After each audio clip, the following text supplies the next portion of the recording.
me chamo Cláudio, Cláudio Dumont. Eu sou voluntário da Nova Acrópole desde 2005, foi quando eu me formei como membro da instituição, que é como a gente fala, quem conclui esse curso de primeiro nível. Eu hoje, na Nova Acrópole, eu dou aulas de filosofia no curso de primeiro nível. Também sou instrutor de artes marciais, eu sou instrutor faixa preta de Nei Kung. É um estilo que foi desenvolvido dentro da Nova Acrópole, através do Instituto Bodhidharma de Artes Marciais. Depois, se querem saber um pouquinho mais sobre esse assunto e sobre as artes marciais aí que a gente pratica, após a conferência a gente pode conversar um pouquinho, ou mesmo, se quiserem, podem entrar em contato com a escola e para saber um pouquinho mais, além do curso de filosofia e sobre os temas que a gente normalmente tem. Em função dessa minha formação dentro das artes marciais, então eu sempre tive muito interesse, porque desde muito novo eu pratico, estudo um pouco o tema das guerras e grandes batalhas da história. E aí me foi proposto dar essa conferência sobre uma batalha e acabei que escolhi as Termópilas. Particularmente eu gosto muito da cultura espartana, da formação guerreira espartana, e as Termópilas eu diria que é talvez o grande momento de Esparta em termos de guerra. Teve a Guerra do Peloponeso depois e outras batalhas, mas eu diria que as Termópilas talvez seja a mais icônica dessas batalhas. Bom, eu vou compartilhar a tela aqui com vocês, que eu tenho uma apresentação de slides que vai ajudar a gente a ilustrar um pouquinho o tema e fica mais interessante do que eu simplesmente falando com vocês, tá? Eu gostaria de deixar vocês à vontade, caso tenham alguma questão para colocar durante a minha apresentação, queiram comentar qualquer coisa, fiquem à vontade. Então, hoje a ideia é a gente falar, dentro dessas grandes batalhas da história, sobre a Batalha das Termópilas e sobre os 300 de Esparta. Bom, a gente pode, ao estudar um pouquinho a história da humanidade, a gente vai passar e vai ver que durante a nossa história como humanidade, a gente passou por vários momentos de guerra. Em muitos desses momentos, independente do motivo pelos quais a gente chegou até o ato da guerra em si, a batalha em si, às vezes por uma questão de defesa de um ideal, às vezes por uma questão mesquinha de simples interesse econômico, geográfico, ou seja lá o que for. Independente disso, algumas dessas batalhas tiveram um papel fundamental e uma importância muito grande, porque marcaram certos pontos de virada. Eu colocaria isso como, imagine como se a história, a nossa sociedade hoje, nós como seres humanos, como humanidade, vamos avançando numa certa linha e em determinados momentos aconteceram curvas nessa linha, e muitas vezes grandes batalhas marcaram essas grandes mudanças. Não necessariamente grandes em termos de números, ou a duração, ou quanto tempo levaram, mas em termos de importância e da importância que tiveram com relação a todo o processo histórico aí da humanidade. Eu já coloquei nesse primeiro slide essa pintura, que eu acho ela muito bonita. É uma pintura, deixa eu ver só se o slide me deixa apresentar. Ali, apareceu. Do Jacques-Louis David. É um pintor francês, de mais ou menos 1800. Inclusive, é o pintor que retratava Napoleão. E essa pintura está no Louvre, para quem queira ver, a original dela. Inclusive, tem uma história curiosa a respeito dessa pintura e desse pintor. Quando ele trabalhou nessa pintura, óbvio, é um trabalho que leva um tempo, acho que ele levou 2 ou 3 anos para concluir esse trabalho. Napoleão achou ruim, não gostou dele retratar ou se esforçar e despender esse tempo fazendo essa pintura, porque ele estaria perdendo o tempo dele pintando alguém que foi derrotado.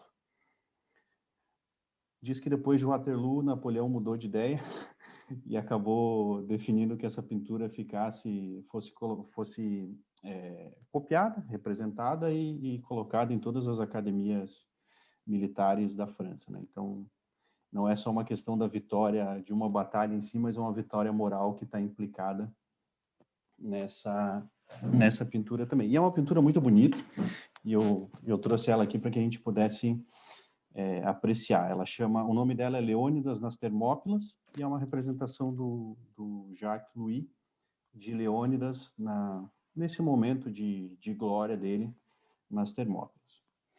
E, bom, por que eu estou introduzindo com isso e estou falando de Leônidas e vou agora, nesse primeiro momento, falar sobre os espartanos e a cultura e formação do cidadão e do guerreiro espartano?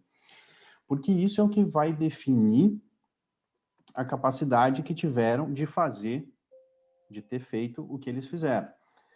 Então, para que a gente possa começar a compreender um pouquinho melhor e com um pouco mais de profundidade a coisa, e lembrando sempre que a minha proposta aqui, eu não sou historiador, eu gosto de estudar o tema e gosto do tema em si, então eu não vou dar uma visão completamente histórica, apesar de que a gente, na hora das Termópilas, a gente vai ver alguns fatos realmente históricos, de coisas que estão registradas, que aconteceram, e também não é uma visão técnica que eu estou querendo passar para vocês, em termos de tática, estratégica, apesar de que a gente sim vai ver um pouquinho disso.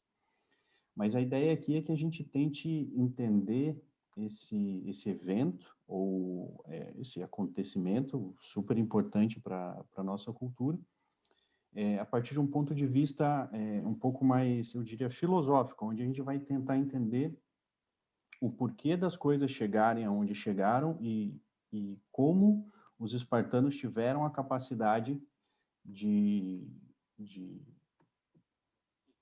fazer o que fizeram, de sustentar o desfiladeiro das Termópilas durante o tempo que foi preciso para que os gregos se reorganizassem e depois, mais à frente, conseguissem vencer os persas. Para que a gente possa entender um pouquinho de o que levou Esparta a ser o que foi Esparta nessa época, a gente precisa referenciar ou precisamos falar desse personagem super importante que é Licurgo, que é esse senhor aí que está representado nessa pintura. Então, talvez a primeira aparição de Esparta, ou o primeiro momento onde a gente ouve falar de Esparta, é lá quando a gente ouve falar da Guerra de Troia, onde Helena de Esparta foi raptada, levada para Troia, e aí Menelau, rei espartano, junto com seu irmão Agamenon, reuniu todos os gregos e foram até Troia para trazer de volta Helena. E até chegar em Leônidas, na Batalha das Termópilas, nesse meio do caminho, a gente teve esse senhor, Licurgo, que ele, na realidade, ele era o tio de um garoto que se tornou rei de Esparta. Pelo fato de ser um menino e não poder governar, Licurgo se tornou regente do que era a cidade-estado, ou que seria o reino de Esparta. Não era bem essa a denominação, mas enfim, só para que a gente entenda. Durante o tempo em que ele governou, Esparta prosperou muito e o povo gostava muito dele. Inclusive, quando esse jovem chegou à idade de assumir o trono, o povo pediu que Licurgo continuasse, independente de ser o direito de reino do sobrinho dele. Licurgo se sente incomodado com isso, ele considera que não seria uma atitude ética da parte dele aceitar tal coisa, então ele deixa o seu sobrinho como rei e parte em direção a Delfos para consultar o oráculo a respeito do que seria a atitude mais correta a se tomar nessa situação. E ele parte em direção ao oráculo já com uma proposta. Ele sabia que ele não poderia ser rei, porque não era o direito dele, mas ele poderia apresentar uma espécie de constituição ou de leis que serviriam para reger o Estado espartano e que definiriam o modo de vida espartano. Ele tem uma resposta positiva do oráculo de Delfos, então inicia uma série de viagens pelo mundo recolhendo informação em diversos lugares do mundo de como seria uma cidade ideal e do que ele poderia fazer em termos de lei para transformar uma sociedade que estava, eu diria, corrompida, em uma sociedade mais forte e que tivesse a sua finalidade clara e definida em direção à busca e ao desenvolvimento das virtudes. Ele, então, após essas viagens, volta a Esparta com o que seria essa espécie de constituição. Ele deixa bem claro que ele não quer ter isso escrito ou gravado em algum lugar, porque ele considera que as leis, para elas funcionarem, elas têm que ser entendidas, compreendidas, absorvidas pela população, pelo povo, e serem incorporadas no seu comportamento através da sua vivência diária. Então, não fazia sentido ele escrever algo que simplesmente alguém lesse e interpretasse, mas a ideia dele era propor leis que fossem vividas na prática. E aí, sim, isso transformaria a sociedade espartana. E aí já tem um ponto de destaque importante, muito interessante, que realmente faz sentido, porque na prática a gente só aprende alguma coisa quando pratica. Então, ler, interpretar, estudar e tal, sim, é interessante, mas você só vai aprender a fazer aquela equação do segundo grau maravilhosa se você meter a mão na massa e fizer umas vários exercícios em cima daquilo. Então, ele propõe algumas leis, eu trouxe algumas aqui, que eu considerei que eram mais interessantes da gente conhecer. Então, todas relacionadas com propor uma forma de vida mais simples, desvinculando um pouco toda a necessidade que a gente tem de cobiça e acumulação de bens materiais. Então, ele propõe que todas as terras do que seria o estado de Esparta fossem divididas igualmente. Então, cada um recebia o seu quinhão e não tinha discussão de que, eu quero uma maior ou menor, era tudo igual para todo mundo. Ele tirou o dinheiro, não é que ele tenha tirado o dinheiro, a moeda, mas ele modificou, ele tirou as moedas de prata e de ouro e passaram a usar moedas de ferro. Só que ele fez a cotação disso ser ridícula. Então, para você ter uma quantidade que realmente você pudesse comprar alguma coisa de valor, você tinha que carregar uma quantidade de ferro enorme, que não compensava porque era muito pesado. Além disso, para não dizer que podia usar o ferro, então, vou derreter o ferro aqui para fazer qualquer coisa, ele fazia com que essas moedas fossem esquentadas até ficar em vermelho vivo e depois mergulhava elas no vinagre, que elas ficavam quebradiças, ou seja, era inútil, não fazia sentido você ter o dinheiro. Então, ele propôs isso para que se tirasse essa necessidade de bens materiais.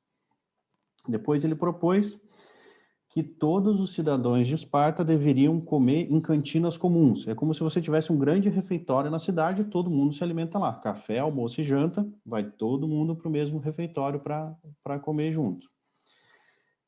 Isso faz com que você não precise de coisas em casa, você não precisa de uma cozinha em casa, você não precisa de utensílios em casa, nem nada. E, além do mais, quando você se expõe a comer junto com os teus concidadãos e tudo mais, você ficaria...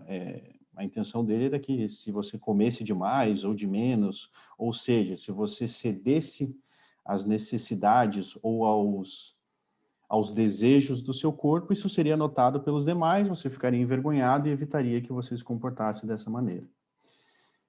Uma das propostas dele, e talvez a que choque mais a gente nos olhos do nosso mundo moderno, era de que os filhos, eles são entregues ao Estado. Então, se eu tivesse um filho, ele não seria meu filho. Eu não educaria ele, ele não ficaria na minha casa. Esse filho era entregue ao Estado.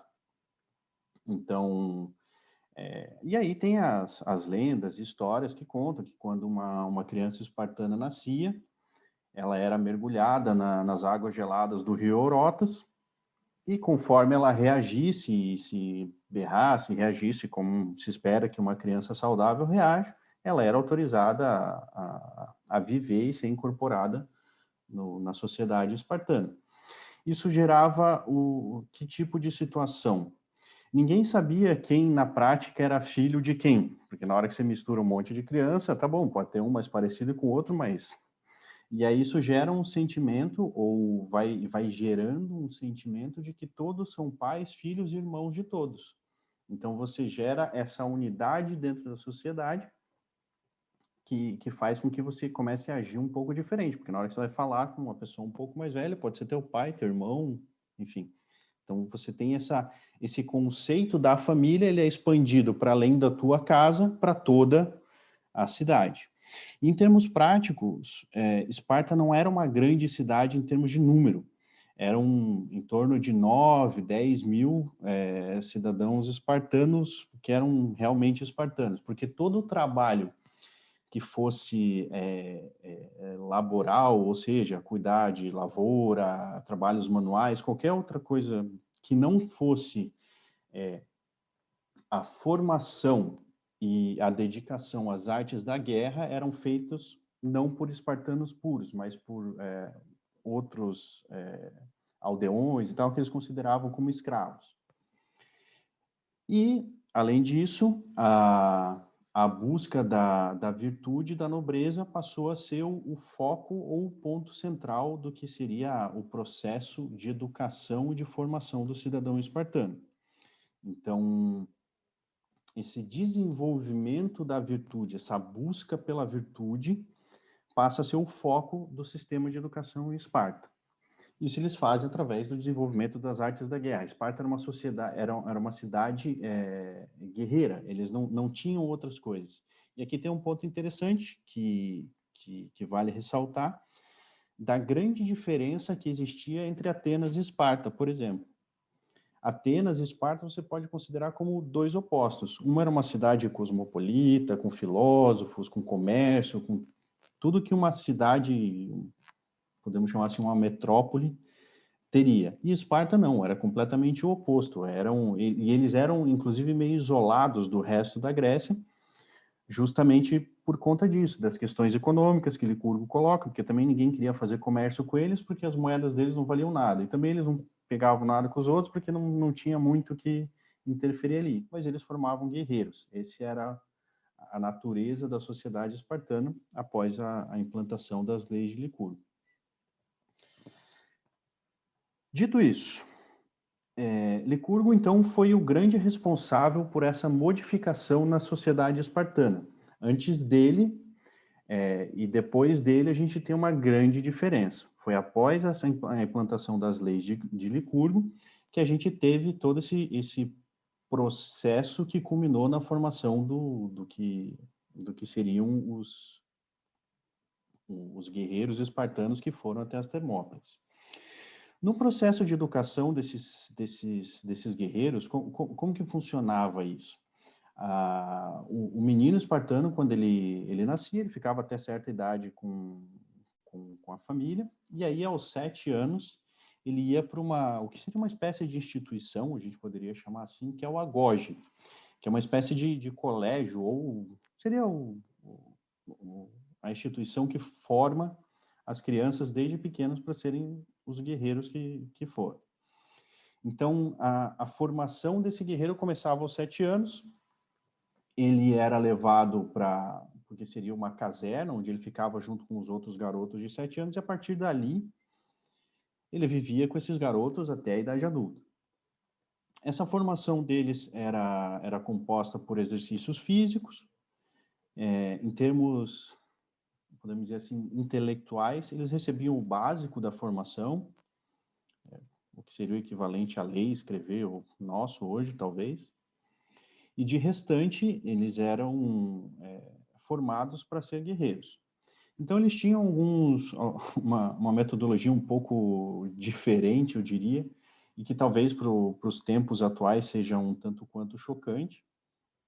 Por exemplo, as crianças, esses garotos, são crianças, 7, 8 anos, eles não recebiam comida. Eles eram, se você quer comer, você teria que roubar. Só que se você fosse pego roubando, você era punido. Qual que era o intuito disso? Desenvolver a esperteza, a sagacidade, toda uma série de virtudes que são importantes durante uma batalha. Você conseguir tomar decisões rápido e entender situações. Então, eles eram estimulados a roubar para comer. Só que se fossem pegos, eles eram castigados. Então, tem algumas histórias bem interessantes sobre isso. Por exemplo, tem um conto que fala que um garoto espartano tinha roubado uma pequena raposa, e aí ele estava voltando junto com os companheiros dele para que seria a habitação dele, a caserna dele, enfim. E no caminho eles encontraram com 2 guardas que estavam ali, sei lá, guardando um templo, por exemplo. E aí os guardas pararam os garotos e tal, começaram a conversar, e o garoto conversando com os guardas, e na hora que ele viu os guardas, ele escondeu a raposa embaixo do manto, puxou o manto para frente e escondeu a raposinha embaixo do manto. E aí, conversando com os guardas e tal, daqui a pouco o garoto tomba para frente. E aí os guardas viram ele, tá morto. O que aconteceu? Enquanto ele estava conversando, foi parado e estava conversando com os guardas, a raposinha começou a arranhar e morder e comer os intestinos dele e ele morreu. E os guardas só se deram conta quando ele caiu morto duro no chão, o garoto. Óbvio, gente, não vão imaginar que, meu Deus, que coisa horrorosa, uma criança morreu ali. Não, não é isso. Esse tipo de crônica, ou lenda, ou conto, ele serve para falar um pouquinho do que era o espírito, ou o que era incutido nesses jovens quando passavam por essa formação. Uma outra prática muito comum era eles, em determinadas datas, era como uma espécie de cerimônia até de iniciação, dependendo quando passava de determinada idade ou para uma outra etapa do treinamento. Eles tinham um bosque que ficava próximo ao templo de Artemis, onde eles tinham 2 carvalhos próximos um do outro, botavam uma barra de ferro, e aí o jovem se segurava nessa barra e ficava recebendo chicotadas, açoites, o quanto aguentasse. Qual que era a questão da aprovação? Ele podia parar a aprovação quando ele quisesse. Se na primeira chibatada ele largasse, não haveria problema nenhum. Ele poderia soltar e acabar a aprovação, não tinha problema. Mas muitas vezes os instrutores eles eram orientados a fazer o garoto desmaiar com uma série de chibatadas em sequência, porque senão muitos deles, e não é incomum as histórias, de que muitos deles morriam, porque não largavam a barra de jeito nenhum, até cair morto. Isso mostra muito da estirpe desse tipo de guerreiro. E aqui a gente começa a construir a imagem do tipo de guerreiro que os persas enfrentaram nas Termópilas. Imagina alguém que está disposto a levar pancada até morrer, só para provar que ele não vai desistir e não vai arredar o pé de onde ele está. É um tipo de ser humano, eu diria, no mínimo, diferenciado. E você tem que encarar uma pessoa dessa, é um negócio complicado. Então, o treinamento espartano, ele era feito para quê? Levar o jovem, o guerreiro, até o limite do esgotamento. Porque, como eu coloquei aqui a frase, a verdadeira prova acontece quando toda força se dissipa, e os homens têm que conquistar a vitória por si mesmo. Ou seja, quando não te resta mais nada, só te resta a tua força de vontade, e você lutar pelo que você acredita é que realmente você vai mostrar o teu valor.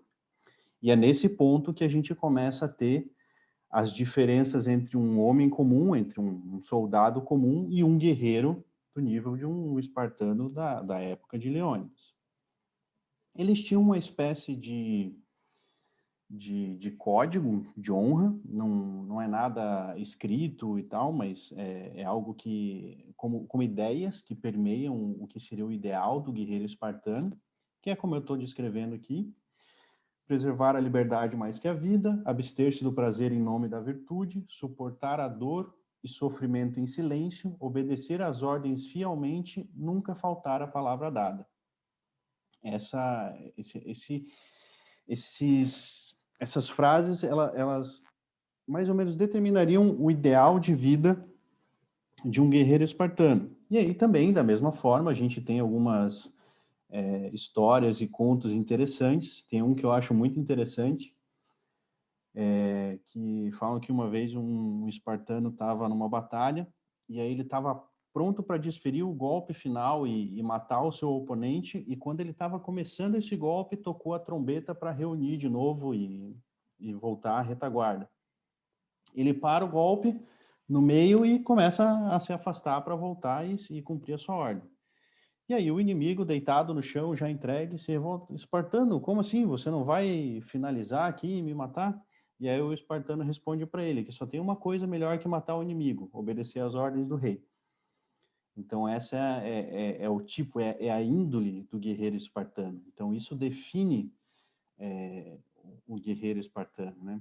Outra muito interessante que eu gosto muito é de que eles no escudo, depois tem uma imagem ali que eu vou mostrar, no escudo eles tinham desenhado o lambda, que é o que seria a inicial da região da Lacedemônia, que é onde fica Esparta. E era a única coisa que eles eram autorizados a ter no escudo. Além disso, eles podiam ter desenhado uma pequena abelha no escudo. E aí Tá, uma abelha, mas que sentido tem isso? E aí o espartano responderia, que eu vou ficar tão perto do inimigo que a abelha vai parecer um leão. Então, é o tipo de postura e de maneira de encarar a vida e a guerra que é completamente diferente, tem um sentido muito, muito bonito e poético, até eu diria, né? Do equipamento do hoplita espartano, do soldado espartano, que depois também a gente vai ver uma imagem, a gente tem... Aqui nessa imagem dá para ver um pouquinho. Deixa eu só... Tem um apontador aqui. Pronto. A gente tem aqui o elmo dele, a couraça, a lança e tal, mas a parte principal, ou a mais importante do que seria, do que a gente chama de panóplia, de equipamento do soldado espartano, era o escudo. O escudo ele tinha uma importância tremenda e tinha todo um código de conduta com relação ao escudo. Então, na cerimônia, quando ele completava o seu treinamento lá com seus 20 e poucos anos, e ele recebia na cerimônia o seu escudo, normalmente entregue ou pela esposa, ou pela mãe, ou irmã, enfim, elas sempre diziam uma frase para ele quando entregava o escudo, que é essa que eu coloquei ali embaixo. Volte vitorioso com esse escudo ou morto sobre ele. Então tinha todo um protocolo para a utilização do escudo. O escudo nunca podia estar atirado no chão de qualquer maneira, com o bojo para cima. Se o guerreiro tivesse em pé, em posição que seria de descansar, o escudo deveria estar apoiado nos seus joelhos, sempre pronto para ser erguido e defender o seu companheiro ao lado. Isso, inclusive, é uma característica importante da formação da falange espartana. Os escudos, eles não eram para proteção própria, mas sim para proteção do companheiro que estava à esquerda. A formação da falange, você fica um guerreiro ao lado do outro e os escudos sobrepostos. Então, a metade do meu escudo protege o camarada que está do lado. É como se eu segurasse o escudo assim, pensem assim. E o escudo do meu companheiro do lado direito me protege. E assim vai até que você feche a formação por completo. Então, inclusive, tinha o guerreiro que durante a batalha perdesse seu elmo, couraça, as grevas, que eram as caneleiras, a lança, a espada. Normal, faz parte da batalha. Agora, aquele que perdesse o escudo durante a batalha era punido com a morte. Tal era a importância que era dada para o escudo, e faz total sentido, uma vez que o escudo era para proteção da falange como um todo. Inclusive, tem uma oração muito bonita, e falava assim: este é meu escudo, em combate eu levo à minha frente, mas ele não é só meu. Protege a minha cidade, protege o meu irmão à minha esquerda. Nunca deixarei o meu irmão fora de sua proteção, nem minha cidade sem o seu resguardo. Morrerei com o escudo em minha frente, enfrentando o inimigo. Então, essa era a importância que era dada para o escudo, e para toda essa formação do guerreiro espartano. Isso tudo é interessante porque, no fim das contas, quando a gente pensa e volta lá nas leis de Licurgo, quando a criança ela já não é mais de uma família específica, mas ela é do Estado, é criada pelo Estado, e você pensa numa cidade que é pequena, tem 9, 10 mil habitantes. às vezes menos. Na realidade, quando você está na formação da falange, o cara que está na linha de trás é teu tio, o do lado é teu irmão. Mais 2 posições para a direita, de repente está teu pai. 2 para a esquerda, opa, é o teu filho. Então é a tua família, você está lutando em família, são todos irmãos ali, e está um protegendo o outro. E isso é uma característica muito importante e que é extremamente relevante depois para a gente entender um pouquinho da Batalha das Termópilas. Dentro da formação do guerreiro espartano, a gente tem um ponto que é extremamente importante e que ajuda muito a entender depois o como conseguiram fazer o que fizeram e permanecer nas Termópilas pelo tempo que ficaram e resistir ao ataque dos persas, que é o que a gente poderia chamar de fobologia, que seria a ciência ou o estudo do medo. Então, que também pode ser traduzido como um caminho para o domínio do medo. Então, eles definiam esse domínio do medo, ou esse caminho para o domínio do medo, como tendo aí 4 estágios, vamos colocar. Então, um é atuar apesar do medo, que seria um primeiro estágio, que eles chamavam de catalepsis. Era um estado de possessão, onde você age e atua simples e puramente por instinto de preservação, por instinto de sobrevivência. Você está fora de si. Muitas vezes, nesse tipo de estado de consciência, você consegue chegar a ter atos de muita bravura, e fazer coisas extraordinárias. No entanto, eles não davam valor nenhum para isso. Inclusive, desprezavam os que chegavam nesse estado de catalepsis, de você agir por sobrevivência ou por simples pânico. Então, mas dentro da ciência da fobologia era um primeiro estágio. Isso é o tipo de coisa que, por exemplo, a gente vê em filmes, sei lá, quando você tem o exército batendo nos escudos e gritando e berrando e tudo mais, antes da batalha. E é interessante porque se vocês gostam do tema e leem, por exemplo, tem alguns autores muito interessantes que fazem novelas históricas bem interessantes, onde eles colocam que normalmente o comandante que tem um exército assim e que age dessa maneira, quando o exército chega nesse estágio, você não pode esperar muito para começar a batalha, porque isso dura pouco. É um estado de astral, de emoção muito grande e que dura pouco. Então, quando esse tipo de coisa acontece, normalmente você tem que liberar o pessoal para ir para a batalha, porque senão eles voltam e correm para o outro lado. Então, não é algo que é realmente válido. Ele muitas vezes acontece, aliás, ele acontece sempre que você está despreparado para lidar com o medo da maneira correta. É o primeiro passo. Depois vem um agir por medo da desonra.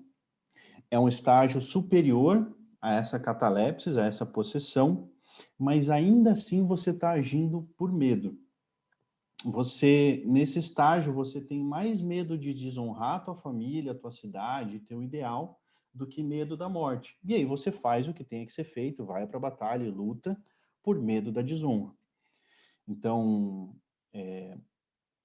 tinha muitos guerreiros que tinham mais medo de desonrarem as suas famílias, o seu nome, e preferiam morrer em batalha do que fazer qualquer besteira que mostrasse que ele era um covarde ou que não era digno.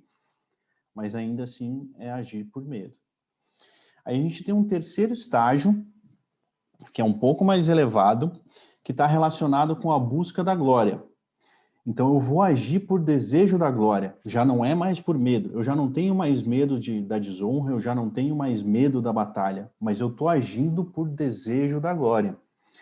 E aqui a gente tem isso muito bem explicado e é mais fácil de entender quando a gente pensa, por exemplo, nos campeões olímpicos. Não falo tanto das Olimpíadas modernas, mas mais da época das Olimpíadas clássicas, justamente a época aí de Leônidas. Então, os que iam para as Olimpíadas eram guerreiros também. E aí tinha uma questão muito interessante, que era de que o campeão olímpico era aquele que era aceito para lutar na guarda pessoal do rei. o prêmio dele por ter vencido numa Olimpíada era o direito de lutar ao lado do rei. Então, era a glória de lutar ao lado do rei. Então, essa era a recompensa dele. E aqui a gente tem um outro conto muito interessante também, de que uma vez um comerciante em Olímpia, depois de um espartano ter ganhado uma das corridas que eles faziam, ele oferece todas as riquezas para esse espartano, e o espartano recusa. E o comerciante fica indignado, como assim? Você vai ser um homem rico e tudo mais. E aí o espartano diz que a única recompensa que ele queria era ter o direito de lutar ao lado do seu rei. Então, de novo, esse é o tipo de guerreiro que depois os persas tiveram que enfrentar nas Termópilas. Então, vocês veem que é um tipo de ser humano um pouco diferente e realmente deve ter dado trabalho. E aí a gente tem um quarto estágio, que ele é muito interessante, porque ele já foge dessa questão da busca da glória. Porque a busca da glória, por mais que você esteja já no nível, já é um nível diferente, tá? Os guerreiros que chegavam nesse nível já é um outro padrão. No entanto, ainda assim é uma motivação egoísta. Eu estou agindo por desejo da minha glória. Eu quero ser glorioso e, de repente, ter uma morte gloriosa, não importa, mas é algo que é egoísta. E o ideal de vida do guerreiro, ou o que seria o ideal guerreiro, ele faz, na realidade, com que a gente se aproxime do que é o divino, do que é Deus. E esse ato egoísta te afasta disso. Então, por isso que não era, assim, ainda o ponto principal da coisa. Mas, quando eu consigo ter um domínio completo de todos os elementos que me compõem como ser humano, os meus instintos, do meu corpo, da minha mente, da minha energia, e eu consigo, através desse domínio, superar todas as dificuldades que eu tenho, vai aí sim surgir o melhor de mim ou o melhor de nós, quando a gente consegue, de uma maneira completa, dominar os nossos instintos. E aí vai surgir aquilo que nós temos de melhor. Isso eleva o guerreiro para um nível superior ainda. E aí é quando ele supera o seu medo pelo ideal de vida dele, pelo ideal de vida do guerreiro. E aí a gente tem um ponto que é muito interessante dentro da cultura espartana. E para chegar nele eu vou começar usando um pouco de etimologia. A palavra phobos significa medo, é masculina. Tromos é terror, também é masculino. A fobia, ou que seria algo como audácia ou sem medo, é feminina. Andreia, que é coragem, também é feminina. E aí a gente tem talvez uma chave interessante para achar a saída ou a resposta para essa perguntinha que eu botei no final ali, eu botei os 3 pontinhos para não dar spoiler, que é qual seria o contrário do medo. E aí eles diziam que o contrário do medo, na realidade, reside no elemento feminino. E faz um certo sentido, porque se a gente para um pouquinho para pensar, por exemplo, nos grandes contos de cavalaria, por exemplo, do Rei Arthur, aonde sempre em todos esses contos tinha o elemento da donzela que estava em perigo, que representava algo que precisava ser salvo ou resgatado ou protegido. Tá? Tirem o preconceito de, porque é a donzela, esqueçam isso, eu não estou falando disso, eu estou falando do ideal por trás disso. Isso é um símbolo, é mitológico, não entendam de maneira direta. Mas ela representava esse ideal. Então, é o feminino que está sendo protegido pelo guerreiro, esse ideal de vida, esse ideal por trás das coisas. E aí eles diziam que os que melhor conseguiam chegar nesse estágio de domínio, de superação do medo em função do ideal, eram as suas mães, irmãs e esposas. Porque qual que seria o mais natural para o feminino, para aquilo que gere a vida, para uma mãe? É proteger a sua prole. E essas mulheres, na hora que os espartanos iam para a batalha, se perfilavam na avenida central da cidade e viam os espartanos indo para a batalha sem derrubar uma lágrima. Tem histórias de mães espartanas que perderam 5 filhos numa batalha e quando o exército voltou para casa, a única coisa que perguntaram é se a cidade tinha sido vitoriosa. Quando falaram que sim, a mãe falou, então, eu estou feliz, e voltou para casa para continuar suas coisas. Essa era a estirpe das mulheres espartanas. Então, diz inclusive que uma vez perguntaram para Gorgo, a esposa de Leônidas, por que na cidade delas as mulheres tinham tanta importância e eram levadas tão a sério, tão respeitadas, né? E ela respondeu que Esparta era o único lugar onde as mulheres pariam homens. Então, é a índole também das mulheres espartanas. E aí a gente chega, então, na resposta, ou no que seria a conclusão dessa frase, que o contrário do medo, na realidade, é o amor. A gente às vezes acha que é a coragem, a valentia, mas não, é o amor que você tem pelo teu companheiro que está do lado na falange, é o amor que você tem pela tua cidade, é o amor que você tem pelo ideal que representa o Estado. Isso seria o contrário do medo e que faria com que você chegasse nesse estágio de domínio do medo. Agora, feita essa introdução do que seria um pouco dessa cultura espartana e da formação do guerreiro espartano, a gente teria que entender um pouquinho do contexto histórico que levou ou que culminou na Batalha das Termópilas. Então, para começo de história, a gente tem aqui nessa região da Jônia várias cidades gregas, da expansão grega e dória, que levou eles até a Ásia Menor, que é essa região aqui, tá?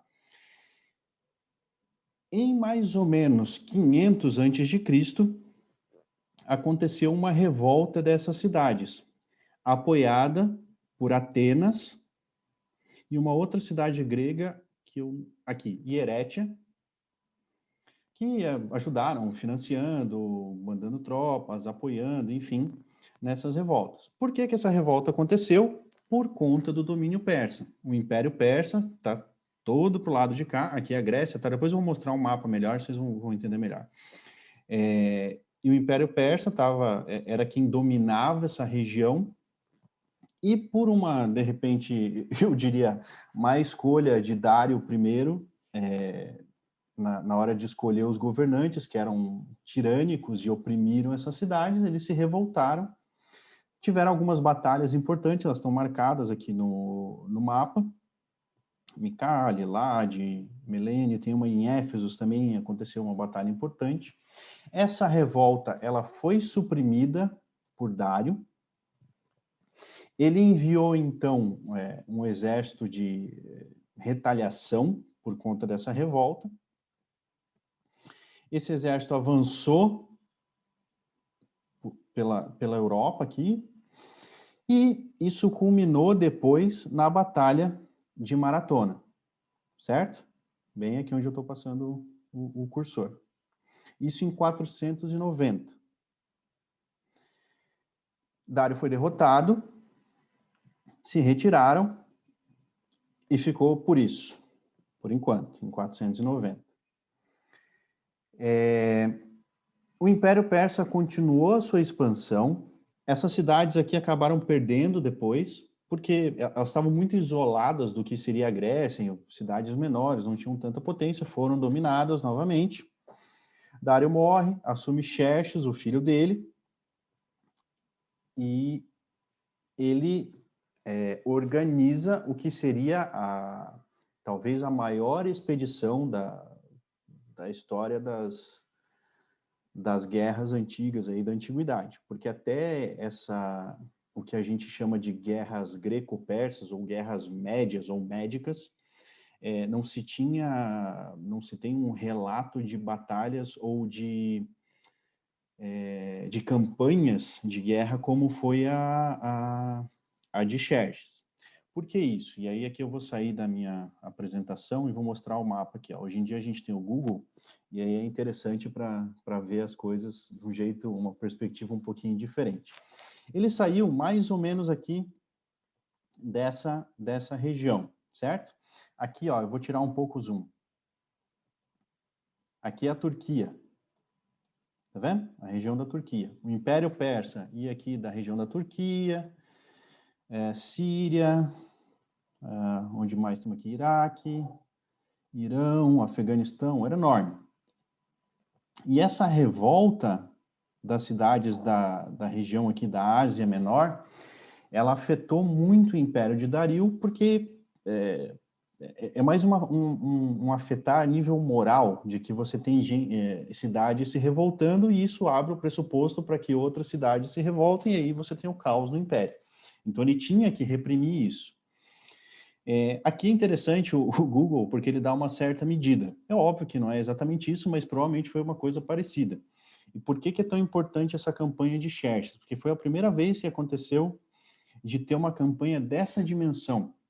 Imagina você ter que ir caminhando 1.500 quilômetros, mais ou menos, até onde é ali as Termópilas. Tá, um bocado menos ali, 1.000 então, até as Termópilas. Então, foi um feito muito grande também do lado dos persas, tá?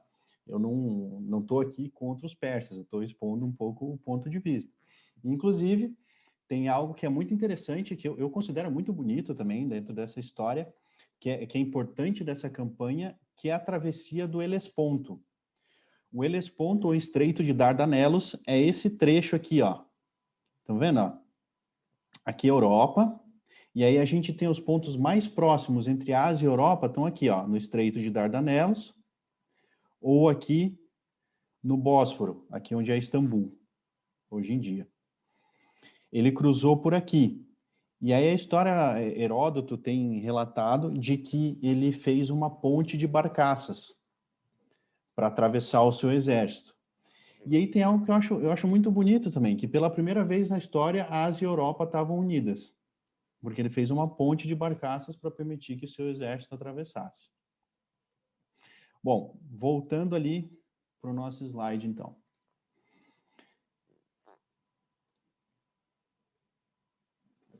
A gente tem a campanha de Xerxes com a travessia do Helesponto. Esse caminho aqui é justamente o caminho que Xerxes fez até a chegada aqui na Grécia, na Europa.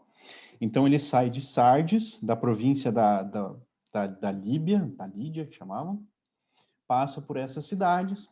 Antes de atravessar o Helesponto, ele para em Troia, diz que faz um sacrifício e tudo mais, e aí ele vai avançando, dominando todas essas cidades.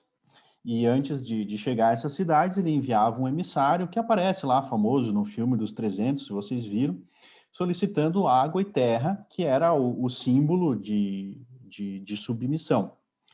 Várias dessas cidades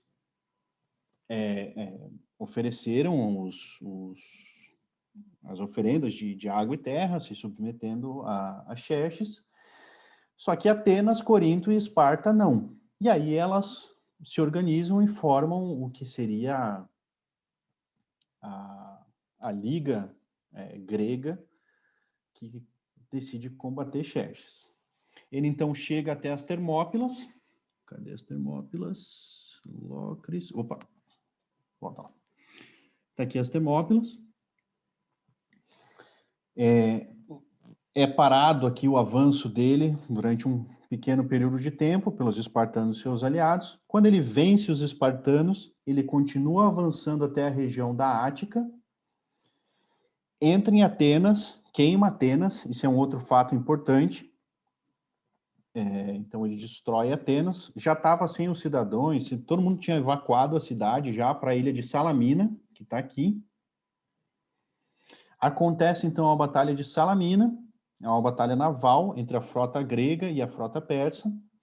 Os persas perdem essa batalha, o seu exército fica isolado na Grécia, e aí acontece a Batalha de Plateia, quando os gregos unidos, todas as cidades estão unidas, vencem definitivamente o general persa Mardônios.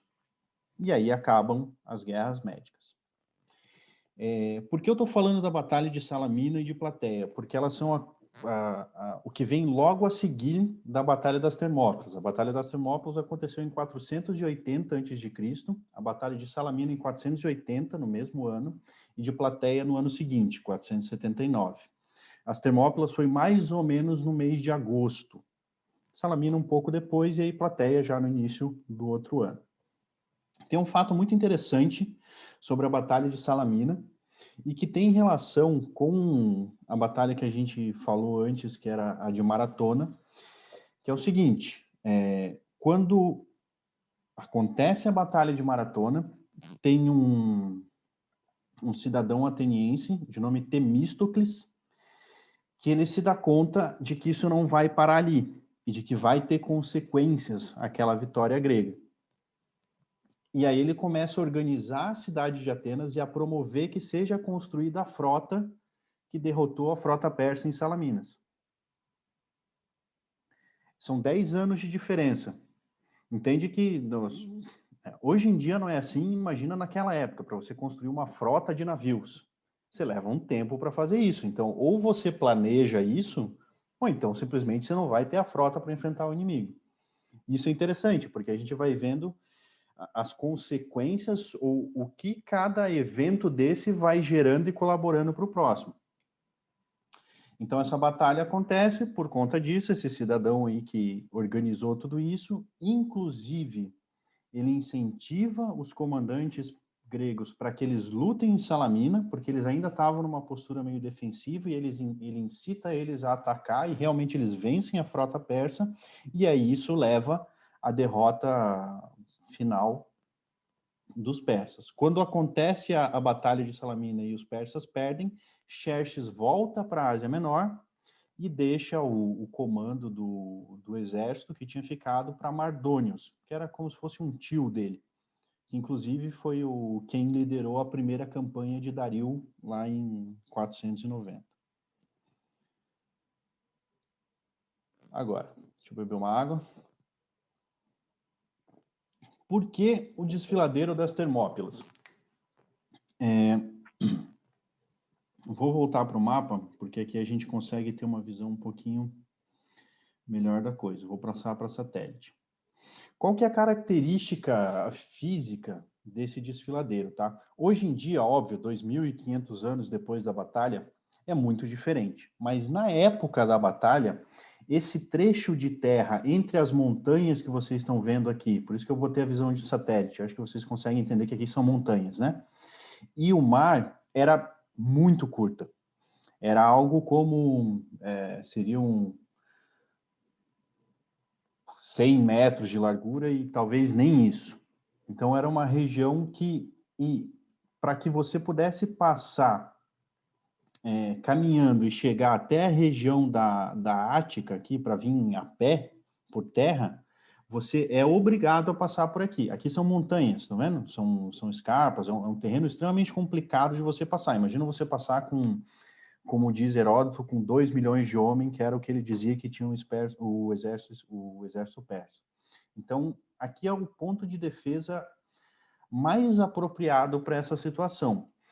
Inclusive, é interessante porque é um local que, durante a história da Grécia Antiga, durante muitos anos e em várias oportunidades diferentes, ele foi usado como campo de batalha.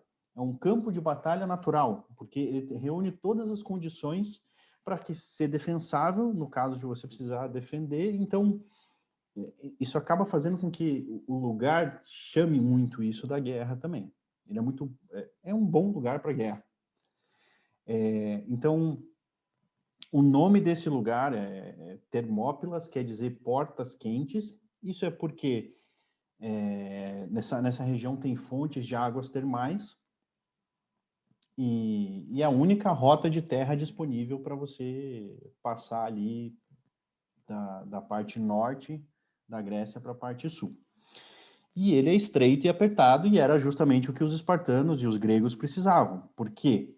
Aqui tem alguns dados interessantes. Heródoto, quando fala dessas guerras, ele coloca alguns números, tá?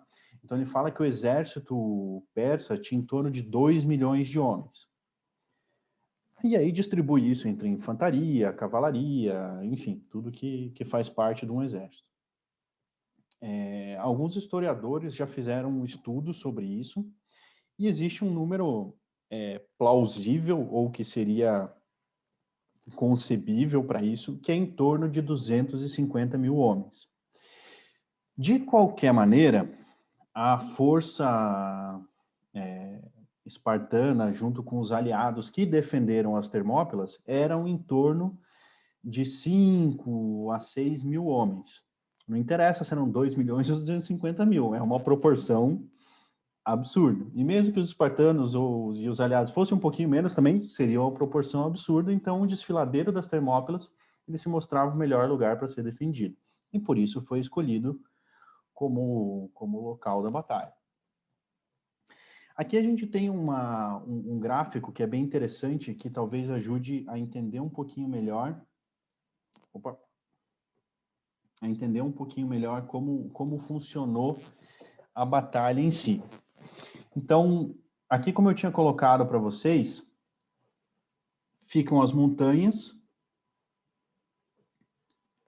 aqui é o mar, e aqui é a passagem das Termópilas, por onde teria que passar o exército persa.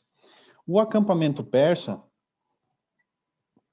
como vocês podem ver, está ali naquele triângulozinho número 2 ali, tá vendo? Ficava por aqui. Então, a passagem era por aqui. O que os espartanos e aliados fizeram quando chegaram aqui nas Termópilas? Eles chegaram antes dos persas montarem um acampamento. Eles construíram um muro, ele chama muro poquiano,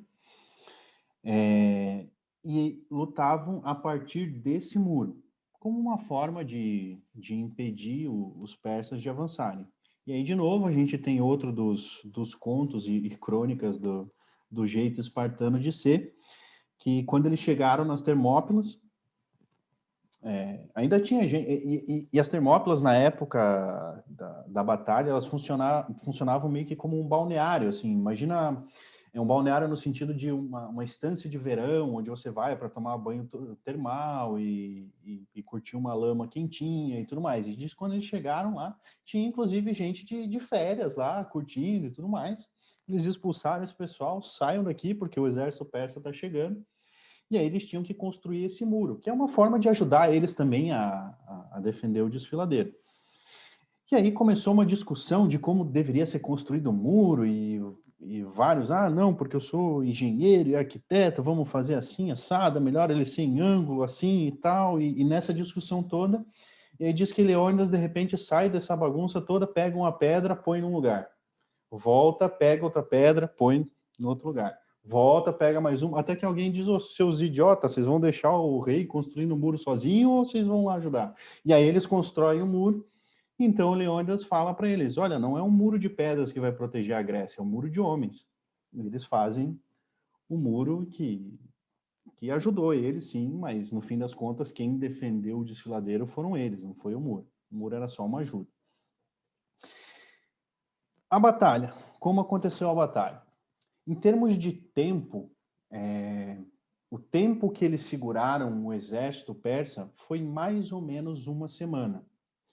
Por quê? Eles chegaram antes dos persas, do desfiladeiro, montaram as suas defesas, organizaram as suas defesas. O exército persa chegou aqui. Só que pensem na logística que era um exército, vamos usar um número menor, tá? De 250 mil homens para montar um acampamento e organizar tudo que precisa. Isso vai um tempo. Xerxes, quando vê a defesa deles, acha ridículos. Não, vocês estão de brincadeira comigo, porque não tem condição de vocês sustentarem esse lugar por muito tempo. Então saiam logo daí. E aí, de novo, tem as histórias curiosas, as crônicas, que eu gosto muito, que ele envia um emissário lá para Leônidas, falar com Leônidas, não, isso não vai dar. Então, e aí ele pede, Leônidas, entrega suas armas. E o Leônidas responde, vem pegá-las. E aí eles ficam nesse impasse por uns 4 dias, até que Xerxes pede a paciência, então tá bom. Então, o ataque começa a acontecer. Agora, saindo da apresentação de novo, um detalhe importante que ajuda a gente a entender um pouquinho do como eles conseguiram sustentar essa posição. Aqui a gente tem um hoplita grego, que seria um soldado espartano, tá? O equipamento dele, como eu tinha comentado antes, era composto pelo elmo, a coraça, a sua lança, o escudo, a canímedes ou caneleiras, as grevas e uma espada curta que eles chamavam de chifos. Esse material todo aqui era feito basicamente bronze. Então a coraça era de bronze, o escudo era feito de carvalho, mais ou menos 2 polegadas, é tipo um dedão assim, de grossura, coberto por bronze, pesava, sei lá, quase 10 quilos, era um negócio bruto mesmo. O elmo também era um negócio pesado, então era um equipamento pesado, era uma tropa de choque. O guerreiro persa é esse aqui.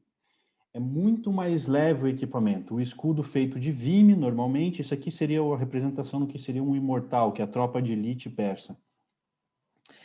Normalmente eles usavam as calças, botas de couro, isso aqui era couro, não tinha bronze, e eram arqueiros e cavaleiros. Os gregos é uma tropa de choque, acostumada a lutar em falange cerrada, em formação cerrada. Como que funciona a luta em falange? Você toma a porrada no escudo, aguenta a tua posição e espeta o inimigo com a lança. É assim, é uma parede. Você está lutando contra uma parede que tem vários espetos te furando. Então, é um estilo de guerra diferente, enquanto que os persas lutavam muito com arco, usavam muito o arco, e o equipamento deles era muito mais leve. Por mais que os persas atirassem flecha à vontade nos espartanos, o escudo deles era extremamente resistente. Era quase como você ter uma mesa de madeira de açougueiro, assim, que aguenta pancada e porrada o tempo inteiro, e o cara levava isso na frente dele. Então é difícil você penetrar isso com um equipamento como esse, tão leve. Por que eu estou falando isso? Porque isso é fundamental para a gente entender o estilo de defesa do desfiladeiro das Termópilas. Eles colocaram a formação espartana em frente a esse muro. Esse muro, pensem assim, é como se eles tivessem construído um muro e estivessem lutando a partir da parte de cima desse muro. Então você forma aqueles homens ali protegendo esse muro, e o que acontece é que os persas foram mandando onda atrás de onda de guerreiros para cima dos espartanos. Não foram eles que começaram a batalha, como eu falei. Eu não lembro se eu falei, mas enfim. Os espartanos que estavam nas Termópilas eram em torno de 300, contando com o rei Leônidas, e o restante dos guerreiros eram aliados das cidades que tinham ao redor aqui e das outras cidades-estado também. Então, o começo da batalha não foi pelos espartanos, foi pelos outros gregos. Eles lutaram durante um tempo.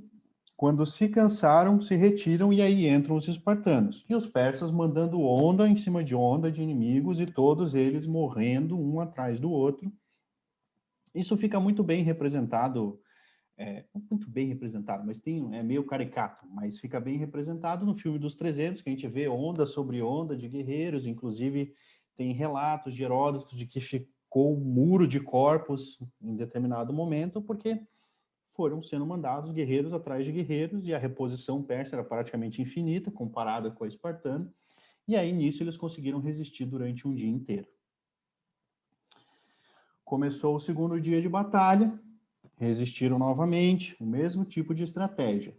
Só que apareceu um sujeito, que hoje o nome dele em grego quer dizer pesadelo, o nome do sujeito era Efialtes, e ele foi um traidor do exército grego. Ele foi até o acampamento persa e falou para Xerxes: tem uma passagem pelas montanhas onde você pode contornar a posição espartana e atacar eles pela retaguarda, que é esse caminho que está sendo mostrado aqui. E aí vocês vão me dizer, poxa, Leônidas não pensou nisso, então? Mas que general de meia pataca. Ele pensou nisso, tinha enviado um contingente para defender essa passagem, mas não se sabe exatamente o motivo. Esse contingente não foi eficaz na defesa dessa passagem pelas montanhas. E durante a noite do segundo dia, os imortais, a tropa de elite persa, marchou por essa passagem, dando a volta na posição grega e atacando eles pela retaguarda no final do terceiro dia. Lembro que Leônidas tinha colocado um corpo aqui de mais ou menos 1.000 homens para defender essa passagem. Eles não conseguiram defender, mas tiveram capacidade de mandar um corredor, um emissário, para o acampamento nas Termópilas e avisar Leônidas de que eles estavam sendo flanqueados.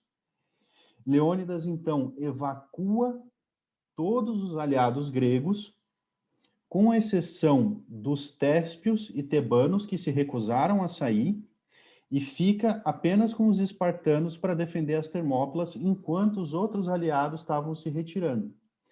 Por que ele fez isso? Lembrem que essa batalha das Termópilas, quando ele foi para lá, ele já sabia que era uma ida sem volta. Era um ato, eu não diria de desespero, porque foi planejado, mas era um ato era uma batalha que ele sabia que era para morrer. Que era simplesmente para ganhar tempo para que as cidades pudessem se organizar e aí sim depois culminar na batalha lá de Plateia, que venceu os persas definitivamente.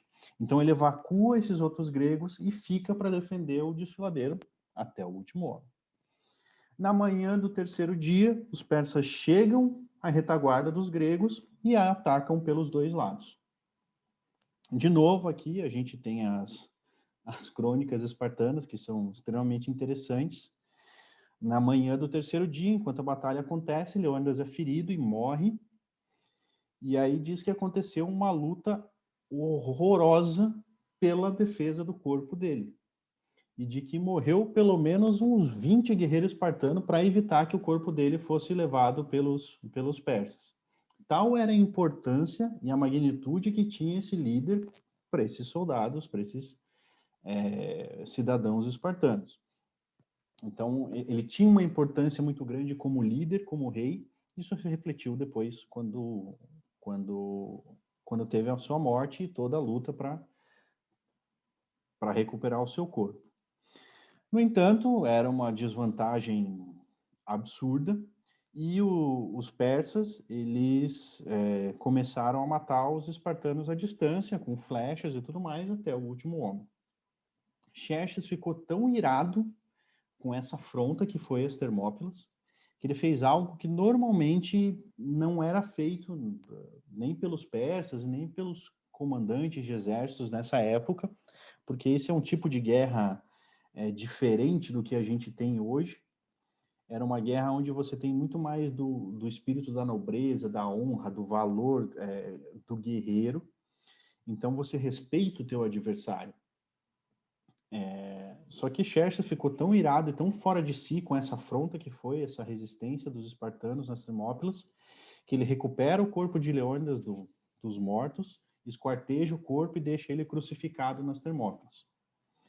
Dizem que isso foi um erro que irritou os deuses e que por isso depois ele acabou perdendo a guerra como um todo. Ele ganhou a batalha, mas perdeu a guerra.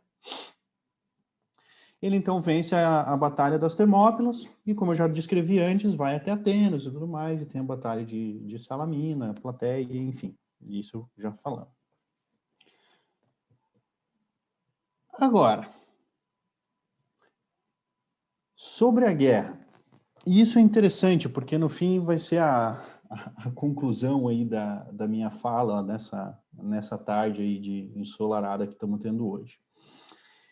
Normalmente, a gente tem um certo preconceito e reluta um pouco quando toca no tema da guerra. Porque ela gera muito sofrimento, sim, envolve morte, que é um negócio que é complicado para a gente entender. No entanto, o que eu estou querendo trazer aqui para vocês, a reflexão que eu estou querendo trazer aqui, é a partir de um ponto de vista um pouco mais filosófico da coisa, não tanto a questão prática em si, morreu tantas pessoas, ou vai sofrer não sei quem por conta disso. Não, não é isso. Vamos falar da guerra num sentido um pouco mais profundo da coisa. E aí eu trouxe aqui, que inclusive antes de continuar aqui o que eu estou falando, eu vou ler para vocês, que eu acho extremamente interessante.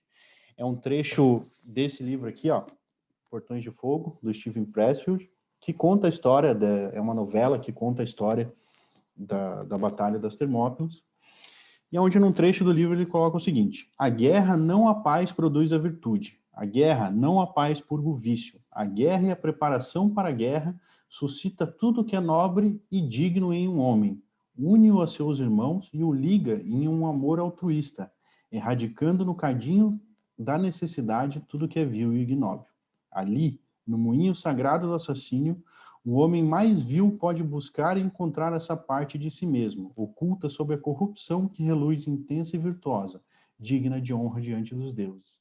Então é só quando a gente está em conflito, quando a gente atrita e luta contra os nossos defeitos, é que a gente consegue encontrar quem a gente verdadeiramente é. E somente aqueles que, em alguma medida, são capazes de travar essa batalha, é que em algum momento da história vão chegar a feitos gloriosos e feitos tão espantosos e extraordinários como o dos espartanos nas Termópilas. Então, quando a gente fala da guerra nesse sentido, o que a gente descreve como sendo a guerra interior, a guerra eu comigo mesmo, todos os dias, para que eu possa pouco a pouco ir superando os meus defeitos, as minhas debilidades e me tornando cada vez melhor. Então, esse eu acho que é o grande legado dos espartanos. E aí, outra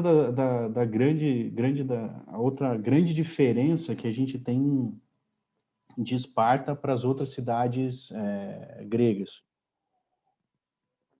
Todas as outras cidades gregas, elas têm grandes monumentos, você tem grandes nomes de sábios, de filósofos, de estudiosos, e Esparta tinha os espartanos, que, no entanto, 2.500 anos depois, a gente continua falando deles e continua se admirando e ficando tocado com esse exemplo de virtude e de valor. Então, essa é a herança desses guerreiros e dessa forma de vida, essa virtude, esse valor extremo que te leva a aceitar a tua morte de bom grado e cumprir o teu dever simplesmente porque é o teu dever. E você foi criado e foi formado para isso. E está cumprindo o teu destino fazendo isso. E bom, como diriam os cavaleiros da Távola Redonda, é um bom dia para se morrer quando você consegue viver dessa maneira, né? E aqui, só para finalizar, tem um poema, um epitáfio que foi escrito por Simonides, que hoje, se vocês forem até as Termópilas, tem um monumento lá, entre outros, aonde tem escrito isso. Digam os espartanos, estranhos que passam, que aqui, obediente às suas leis, jazemos. Gente, era isso que eu tinha preparado para vocês hoje. Espero que tenham gostado. Eu gostei, eu sempre gosto.